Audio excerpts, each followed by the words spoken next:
Well, hello everyone, and welcome to a Descent Journeys in the Dark second edition. This is my review of the Shards of Everdark. So let's begin, shall we? Okay, so we'll start off with the rule sheet right here. Yeah, just tells you what you need to do with all the additional cards, and of course turn it over and you have the two quests right here. This is the first one, which is the Shards of Everdark map. Yeah, it has a lot of villager tokens. And of course, it has just 3 search tokens in this one. Yeah, so anyway, the other one is called the Host of Everdark, which is a nice map there. There are 2 big maps right here. And of course, 3 search tokens. The funny thing is that it has 2 of the new monsters in here, in the first one, and 2 of the other ones. So in other words, the Frostworm doesn't need to be used in this one, which is the Iceworm, sorry, doesn't need to be used in this one. And of course on the back it gives you fluff, but that is weird, having no frostworms. Well, you can add frostworms to them if you wish, but I was just thinking it's like that you're not forced to use them. So we begin with the heroes with Steelhorns. Okay, so right off the bat, the stats has not changed. So movement 4, health 14, stamina of 3, 5, 1, 3, 2. The hero ability and heroic feat. I'm just going to go through with the older version of the hero ability. So if you perform 2 move actions on your turn, you may suffer 1 fatigue to perform an attack at the end of your turn. Whilst the newest one, well, each time you perform an attack that targets a figure adjacent to you that was not adjacent to you at the start of your turn, that attack gains +1 damage. So it just means you cannot do 2 move actions and then make an attack, which in some ways is kind of a shame. However, I think you'll have a lot more chance of using this one more often, because well, you kill one, move along, try and kill another one, move along. By using your fatigue moves, okay, you only have 3 stamina, but still, you're getting some damage. I'm not too sure which one's better, really. I'll have to say the newest Steelhorns ability is better, just for the fact that if you kill one, you could move on forwards, as the Overlord tends to put them in like some kind of corridor row. So whilst you won't be able to, you could attack the next one that's next to it if you wish to, but it'd be more advantageous to try and clear a path, so you always get the extra 1 more damage. Right, the oldest heroic feat is as an action, so move at your speed, join its movement. You may enter spaces occupied by monster figures and move those figures into an adjacent empty space or closest empty space of your choice. The newest one is focus. Use during your turn, so you're not using an action for this. Roll 1 power dice of your choice. Red, yellow, green. Nice. You and each figure adjacent to you, note it says figure, not monster, suffers damage equal to the hearts rolled. And if you roll at least 1 surge, you may also move each affected figure up to 1 space. So clearing a path would be easier. Yeah, it would be much easier and nicer to push all those models, enemies into pits or into lava. And it, as I said, it can also affect heroes as well. So don't forget that you have a chance of moving the heroes as well. They may take damage. For example, using the green dice, you might just get a surge, which means everyone doesn't take any damage. However, you may move them up to one space. So it's not just affecting monsters, it's also affecting heroes as well. Or even if they don't mind taking damage, stamp your hoofs on the ground, bush, there you have it. I actually do think this heroic feat is going to be more fun than this one. Sure, you could just use up one of your actions and just keep moving, push things out of the way, but that's about it. Yeah, I quite like the new Steelhorns. And this is Steelhorns model. It looks really amazing. Okay, seeing it on camera, it is nothing. Seeing it in person, that is something, because this model is quite big, really. It's hard to imagine, but yeah, I think that works well with monster heroes anyway. It looks really, really good. I really do like it. From one monster hero to another monster hero. This is Kanon. Well, I guess I should go and see what kind of things have made change. Yeah, that makes perfect sense. Right now, the stats has not changed, so it's got movement 4, 14, and 3 stamina. Yeah, again, with a 6, 1, 2, 2. Okay, little stats there.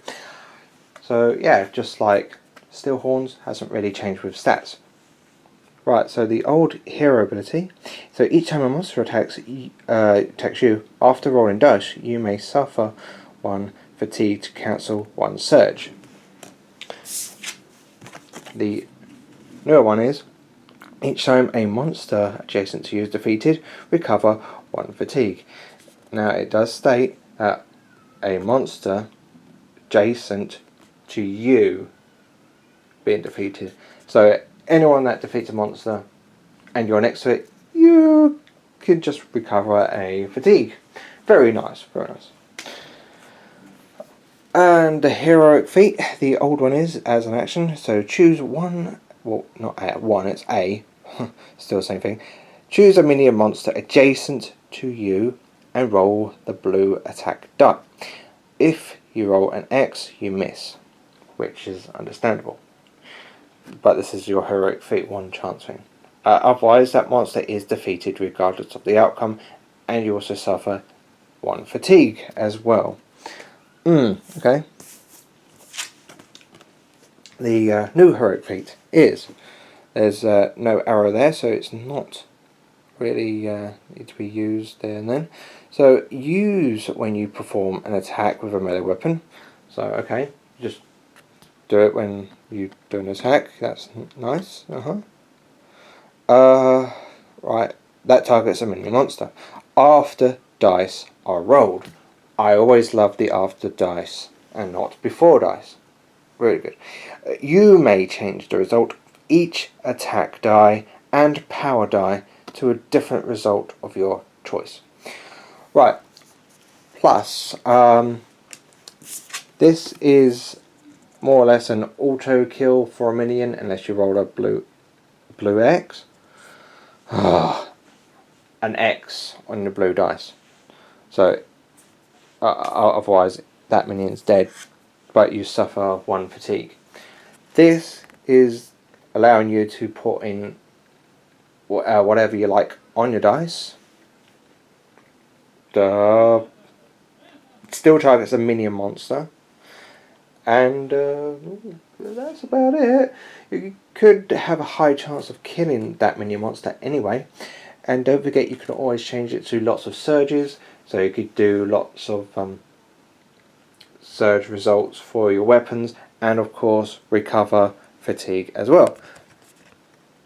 And don't forget this as well. So you could possibly recover 2.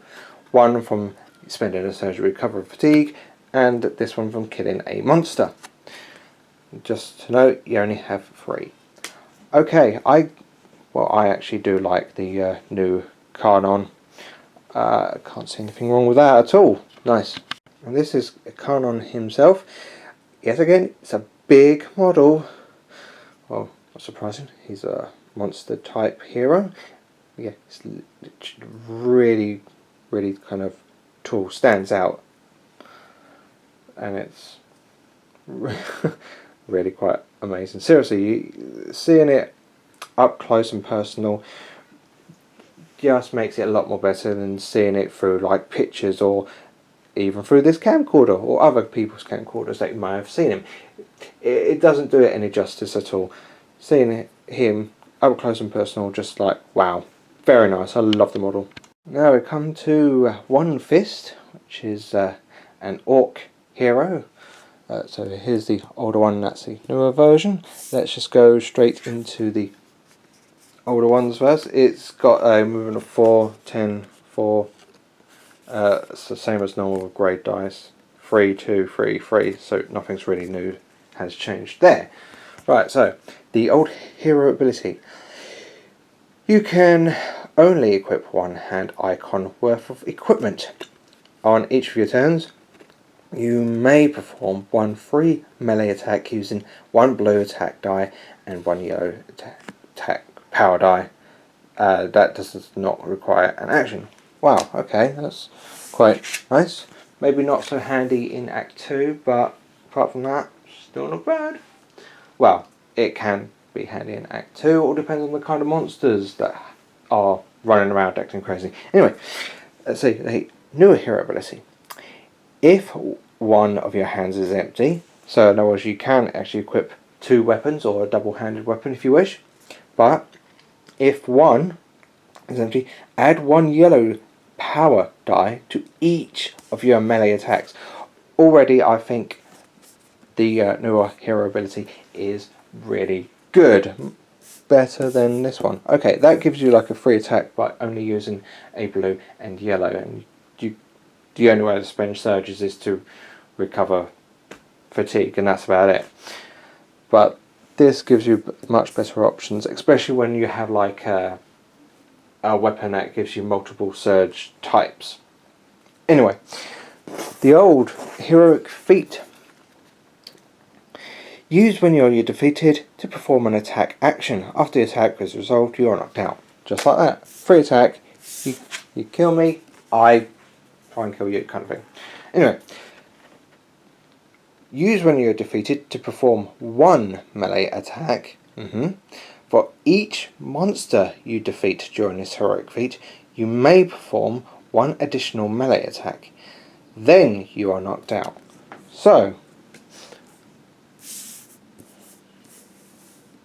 you get knocked out, you make a melee attack. You get knocked out, you make a melee attack. If you kill that monster, you may make another melee attack to try and kill another monster, etc, etc. So already, that is really, really good. Much better than the older version. Oh yes. Here is One Fist, which, yet again, I think the model is absolutely superb. I mean, wow. It's so amazing. I mean, look at that. Look, it's so cool. I mean, wow. Seriously, they're really doing great jobs with these models. Oh, man. And it is quite big. Not as big as the other two, but still, he's an orc, so that makes sense. Very nice. And that was actually 3 warriors in 1. So, yeah, I think all of them would be great playing knights. I think that they could do well with some of the other classes. However, you got to mention that Kanon and of course Steelhorns only have a stamina of 3, so just be careful which kind of classes you go for. Skirmisher perhaps would be an interesting choice as well, especially for Steelhorns. I can't think of a lot of other classes. Beastmaster perhaps. Knight, Beastmaster and Skirmisher for all 3. Although one fist, I think you can actually get away with almost all of them. So yeah, perhaps almost all of them. We now have Arva, World Walker. So let's see, there's one. That's the older one. The stats are exactly the same: 4, 10, 4, 3, 3, 3, 3. So the old hero ability was: when you fail an attribute test, you may reroll it. Limit once per round. Okay, that's nice. Each time you fail an attribute test, you may recover 1 fatigue. Ooh, that's nice.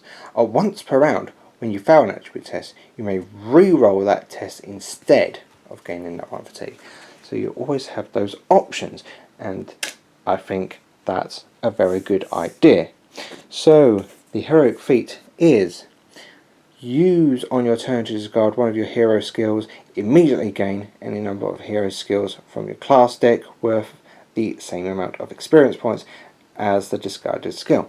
The newer one is almost about the same, but use during your turn. Return up to 2 of your class cards to your class deck, then gain any amount of class cards from your class deck worth an equal amount of experience. So really, this actually helps you build up your class straight away. It's like, I don't want to spend any of my experience because I want to spend it on something else. However, with this, Arvel is just like, yeah, well, I'm just going to keep spending my skill points. I'll just deal with it later. Which I think would be really quite fun. I'm not 100% sure when it comes down to late game, but who knows, maybe sometime during near the end of the finale you go, right, okay, we've only got a few things left to do, so you may want to just change your skills to try and complete that very last bit. I just knocked the camera, no! Anyway, to change the very last bit. Okay, and this is Arvel herself, which, yet again, the model is absolutely fantastic. She looks so awesome. She's not as big because she's not like a monster hero, so she's like normal size. Yeah, I really do like the little details of her bow and her wolf cloak. I really do like that. It's a very good model. Nice job there. And I think she could actually make Extra Scout for anything, because I think the Scout classes are just really easy to use and you don't actually have to think too much. Yeah. Anyway, and now we come across the monsters. We'll start off with the Shade. So if I just take these two away, this is the newest one, that's the older one. So with the new one, it has 4-2 black, whilst the newer one has 4-2 black. Yeah, if I actually zoom in a bit, that might help a bit, and if I actually move this. Right, so the older one has a 4-4 black for the master, whilst the newer master has 4-5 black. Right, well, let's take a look at the differences really. So it has Fly with a Surge of PS2 with a blue-yellow. And, well, Fly is, this monster may ignore enemy figures and the effects of terrain whilst moving. It must send its moving in an empty space following normal movement rules. It's got the Master has Fly, of course, has PS2, Surge, and Leech. Leech is: choose a hero adjacent to this monster. That hero must test Might. If he fails, roll 1 yellow power dice. The hero suffers 1 fatigue per heart rolled, and this monster recovers 1 health per suffered. Well, that's interesting. Right, so the focus, that's it. Soul Shackle 1 and as an action Flicker. Got Soul Shackle 2 for the Master. Right, Soul Shackle is each time a hero within 3 spaces of the monster recovers 1 or more fatigue, this monster may suffer the amount of damage to reduce the amount of fatigue recovered, which is great. It's to a minimum of 0.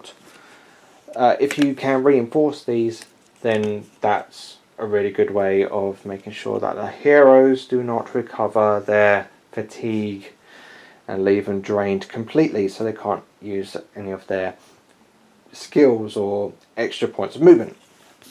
Right, so Flicker is an action. Choose 1 hero within 3 spaces of this monster. Remove the monster from the map. Place it adjacent to that hero. Anywhere adjacent to the hero, as long as it was within 3 spaces of the hero. But apart from that, it's anywhere. Then, if the monster has not performed an attack, this activation, the hero tests awareness. And if he fails, perform an attack. Oh, with the monster that targets that hero anyway. So you can just move 4. If they're still out of range for the attack, then you could just use Flicker to get in there, and you may make an attack afterwards. That's what that really is instead of making 2 moves and then do nothing, it's making 1 move, then slightly do some kind of teleport move and attempt to attack. I think that's better than doing 2 moves and do nothing. Unless you're just doing 1 move and attack, if you could get there, so you could just forget about using Flicker. But apart from that, that's I think really good, especially with Soul Shackle. That's going to be hilariously fun. What's that? You want to get your fatigue back? No, I'm not going to let you. Even if they're going to die, I don't care. So the Act 2 versions. So this has a movement of 5. No, 4 health, black defense stuff. Yeah, even the Act 1s had movement of 4. Now we'll just up the game a bit for both of them having movement 5, as you can quite clearly see. So it still has Pierce 2, but it actually has a red dice. Whilst the newest one only has a Pierce 1, but yet again has that Flicker and Soul Shackle 1 and has a red dice. The older Master one has the blue, red and yellow with PS2, 6 health. The Master has a PS2, 7 health, and of course the blue, red, yellow. So the shades have lost their flight, but that's fine with me. They have Flicker, which can be just as good.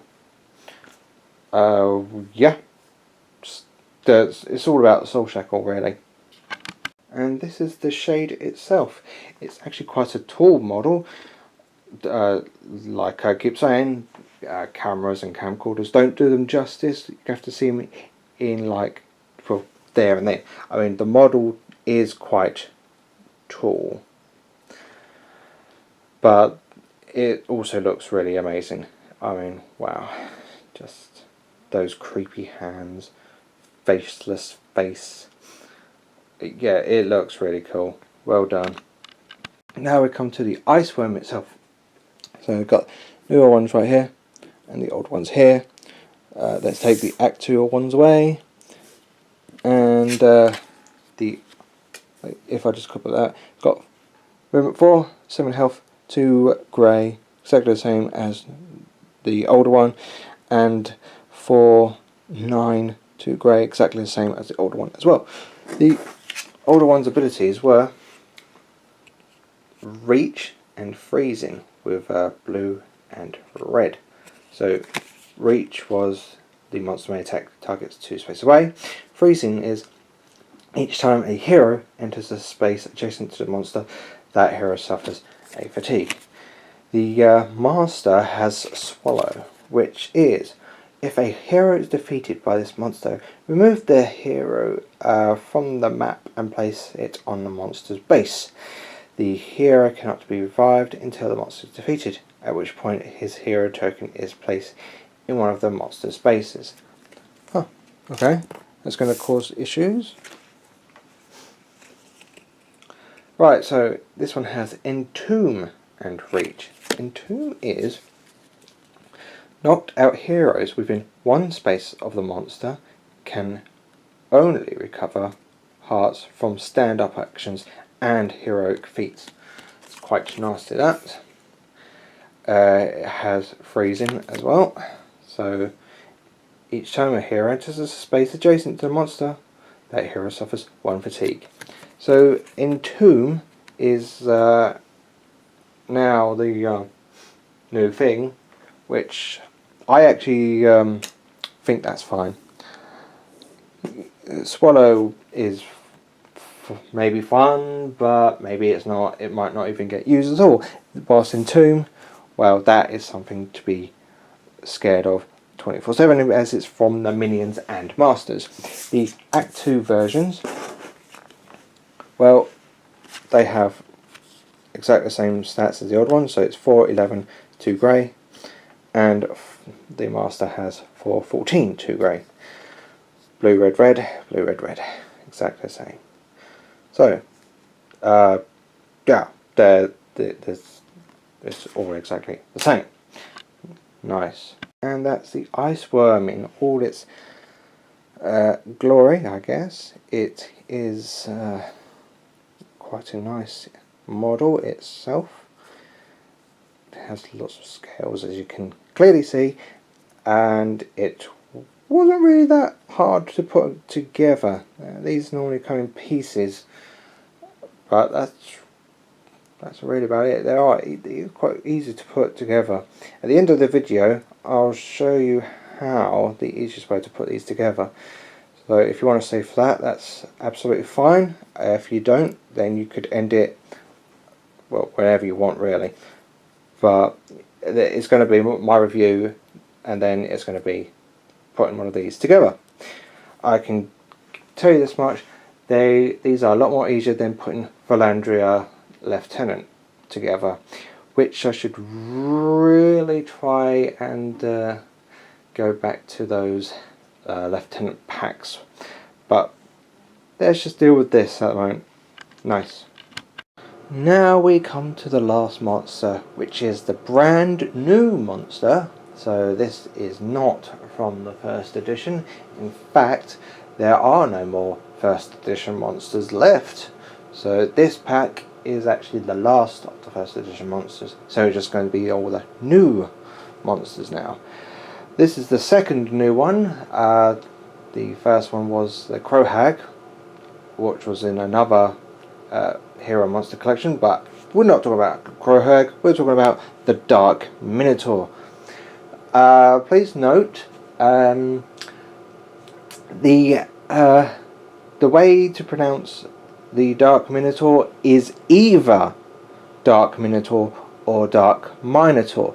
Either one is actually correct.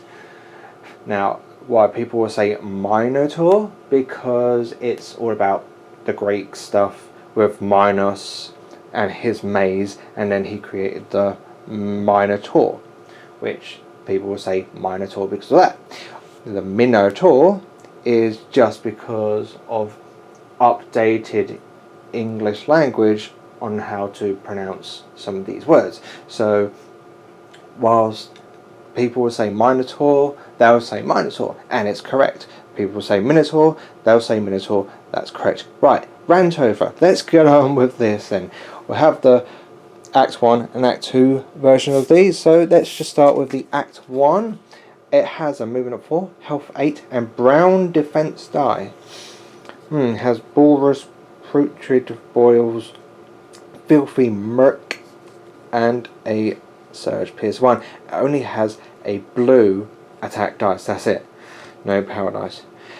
The Master, yet again, has Bull Rush, Putrid Boils, Filthy Murk, and Surge PS2 has a movement 4, exactly the same one, movement 8, but has a black defense dice. So weird. Well, anyway, let's actually read these properly, right? So, Bull Rush, each time this monster targets a space that is not adjacent to it at the start of the activation, add 1 red power die to your attack pool. So, if you're not next to that, if you're not next to a space that you're targeting, you get a red attack dice, just like that. So, you may want to keep moving about. But it does state at the start of its activation. Right, Filthy Merc.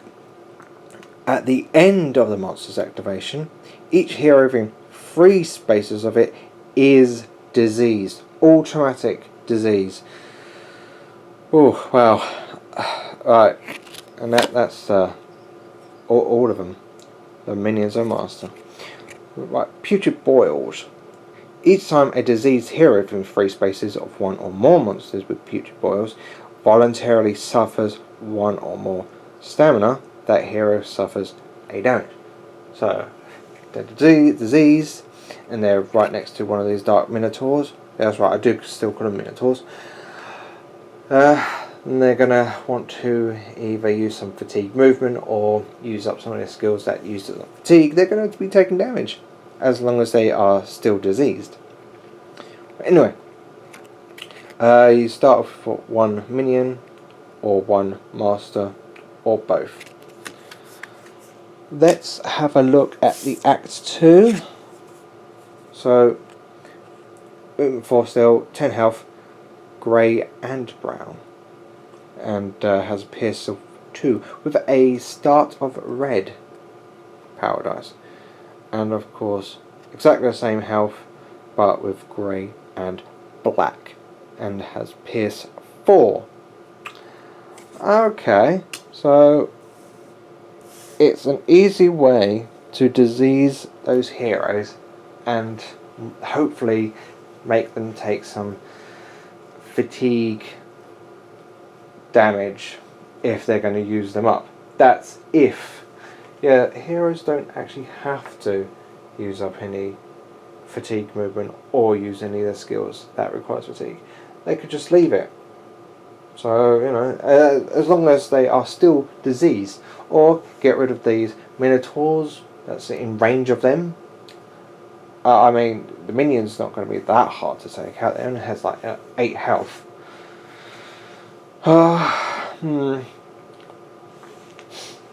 The Act 2 version is going to be a little bit more harsher, I would say, because, well, if they weren't adjacent to a target space, then that's 1 blue, 2 red.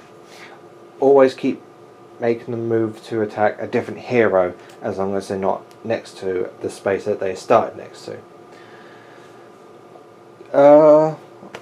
Yeah, you only get 1 minion and 1 master, so you don't get a lot of them. It's a tough one. Do I want to use them or do I not? All depends on the heroes, really. If they have a hard time in getting rid of disease, then perhaps that's a good way to go. But who knows? Everyone has a different playstyle. And this is the Dark Minotaur itself. It's not too big, but it's a nice size.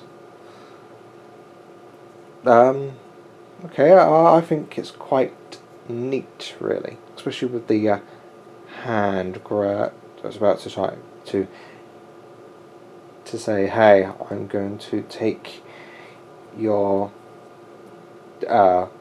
stamina away, kind of thing. I don't know. I like the little trophy heads on his staff. That's quite nice, and some skulls on the belt. Yeah, it really looks quite cool, actually. And now we're just coming with some cards. So we have the Shards of Everdark quest right there, the road, plains and a mountain straight away. If the Overlord wins, he gets the come on, focus, Mockery Event Overlord Reward card, which is play this card when a hero fails a willpower test.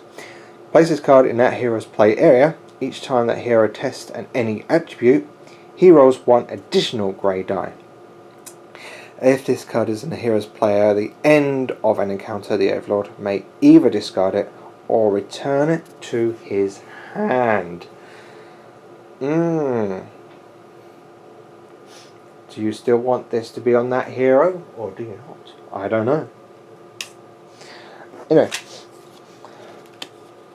the Act 2 version is the Host of Everdark, which is the forests, plains and mountains. And if that Overlord wins this, gets Broken Puppets.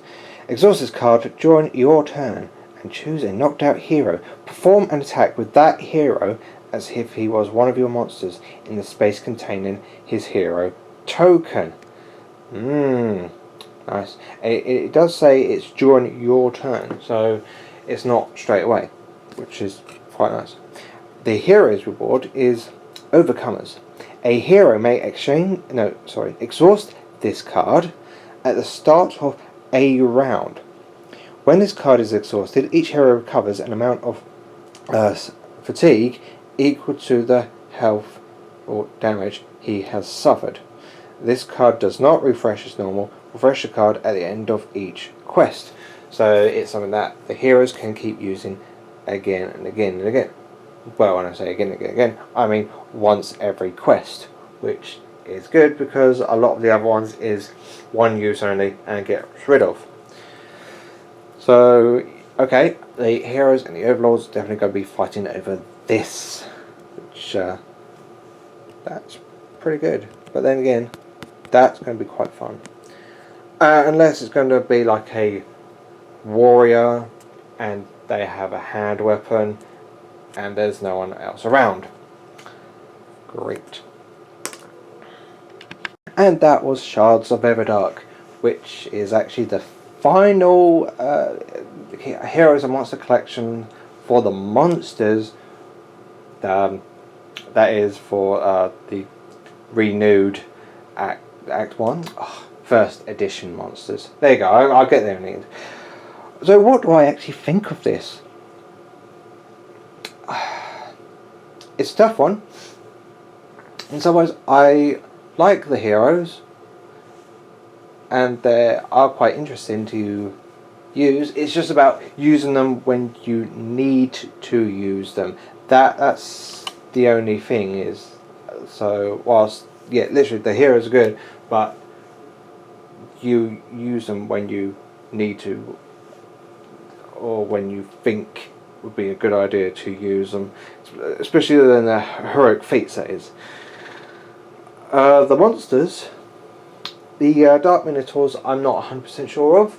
They may actually be pretty good, but then again, it all depends because it all depends on the heroes.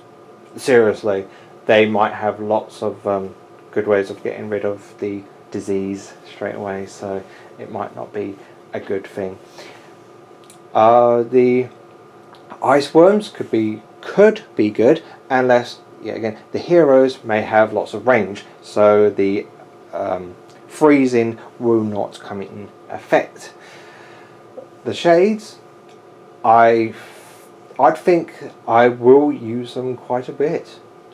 The Soul Shackle is going to be hilariously fun when I'm just starting to laugh at them.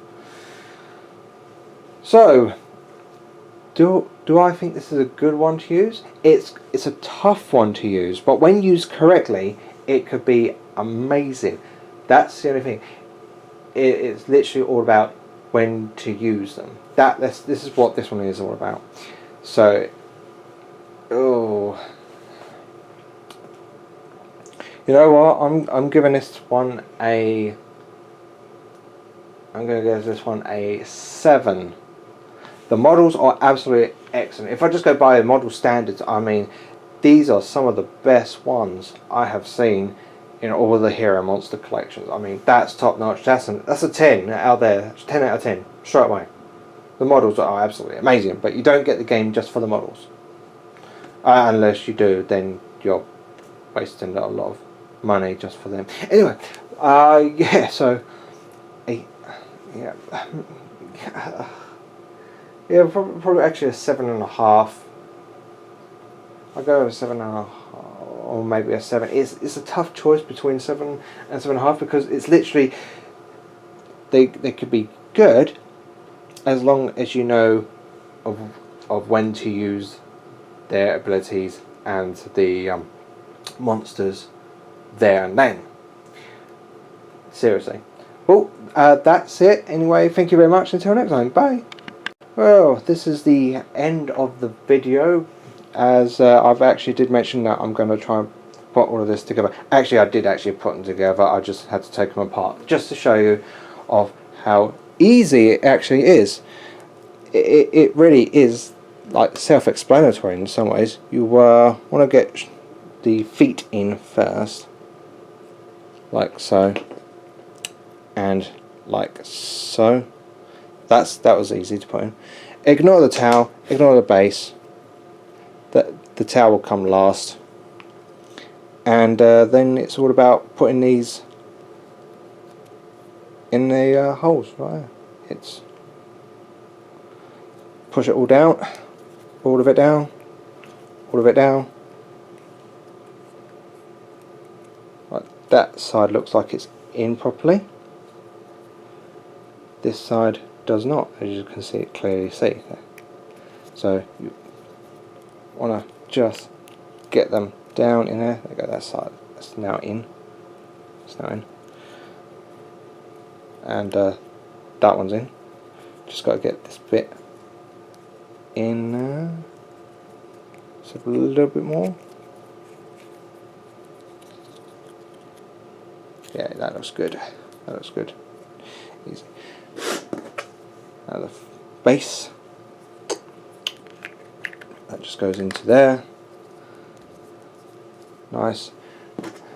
And now the towel.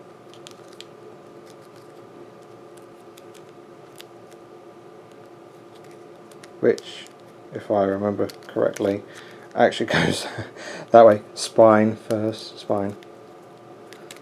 Right. And yeah, job done. It's not that hard. It can be at first, but I just took that. I already put it together and then retook it apart. But it does slot in nicely. You do have to like move the feet a bit just to get it into the rock icy part area. But apart from that, yeah, there you have it. Job done.